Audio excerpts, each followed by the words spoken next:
Now, in our crowded hour tonight, Anthony Albanese promises some cost cutting. I'll get the opposition response from Senator Holly Hughes.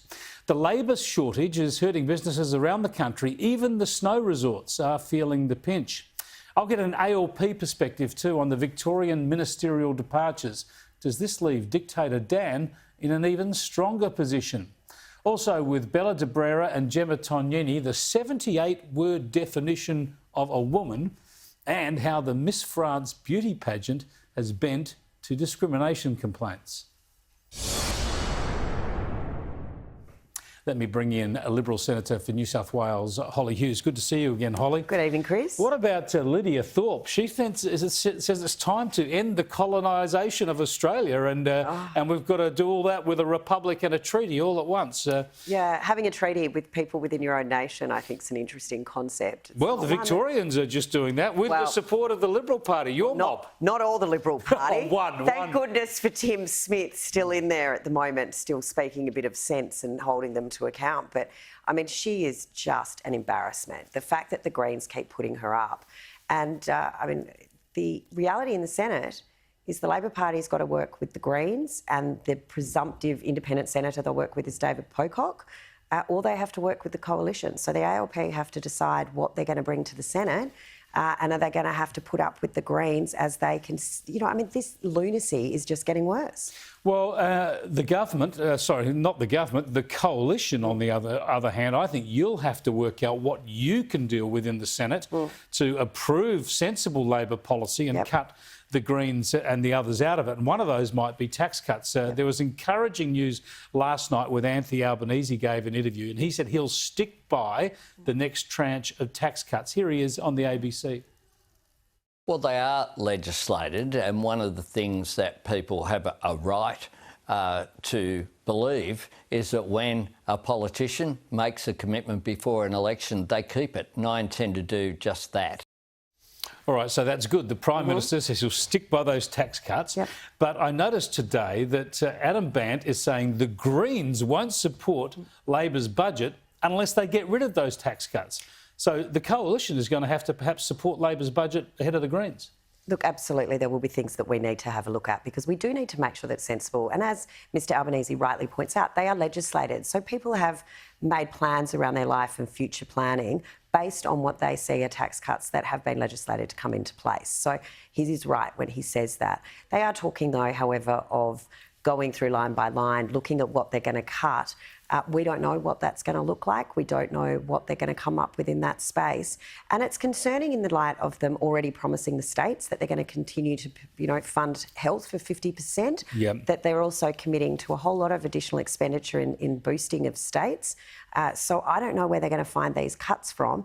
And as Mr Albanese said, you've got to stick with your campaign promises. Well, they promise no more taxes. So let's see how, if they can stick to that, because let's face it, might be called a levy or it might be called something else, but that's still a tax. Queensland Labor came up with a mental health levy during the week. I mean, hiding their tax increase behind mental health. But you mentioned cuts. I thought that was the other encouraging thing, though, from Anthony Albanese. Yes, he's going to stick by those tax cuts that are legislated, but he's saying also that they'll be looking for budget cuts come this budget in October. Have a look.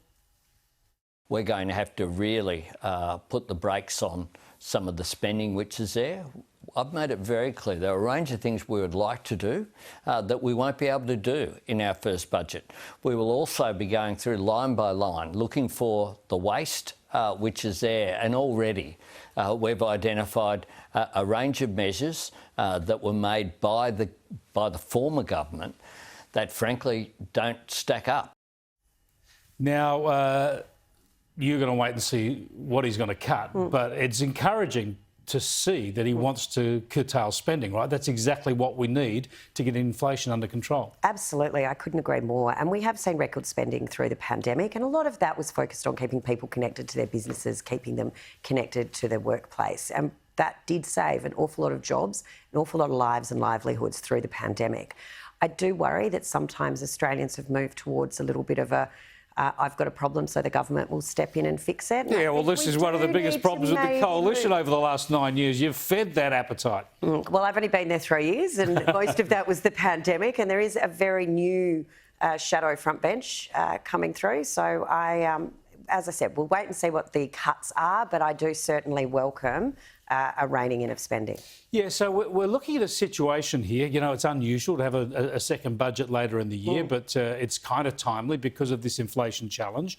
You're going to have Anthony Albanese trying to stay by those tax cuts for high-income earners that are legislated. He's going to be detailing a lot of budget cuts. You're going to have the Greens not wanting to play ball unless the tax cuts disappear. So it's a perfect opportunity for the opposition to step in and say that they can live with the cuts that are proposed and protect those tax cuts by passing the budget for Labor, with Labor. That's highly possible. You know, it's not ruled out, it's not ruled in. We obviously have to see what the detail is. But, you know, it would be surprising for most people when they look at the very adversarial nature of politics that they see, is that there is an awful lot of stuff that does go through with everyone supporting it. So and especially with budgets. So budgets generally go through, right? And I think, you know, there is a respect that has to be given. The Australian people have made their choice. They've elected an Albanese majority government. And so within that sort of first 6 months when that budget comes up, I think there does need to be a respect for that. And then the Australian voters need to have a look and go, well, did we get it right ourselves? Well, I hope we see it because it'll show that the Greens and the Teals are just isolated from sensible political management. If Labor and the coalition are irrelevant can deal. down in the lower house anyway. They will be nothing but a weather vane. Tell us about immigration. When is the country going to start allowing immigrants to come back into this country? Because obviously this is impacting on our labour shortages. Yeah, look, I think it's past time. I think a lot of us have felt for a long time it's past time that we need to reopen the borders. We really need to start encouraging workers back into the country.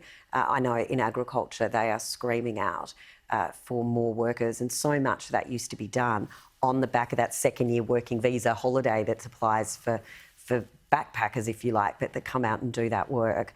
And it is vital that we start to get people back into Australia. Hospitality, tourism, all of those markets. I mean, everywhere is crying out for workers. They are indeed. Labour shortages everywhere. We're about to cross to a part of Australia that's dealing with it as we speak. Thanks for joining us, Holly. Thanks, Chris. Have a good weekend. You too.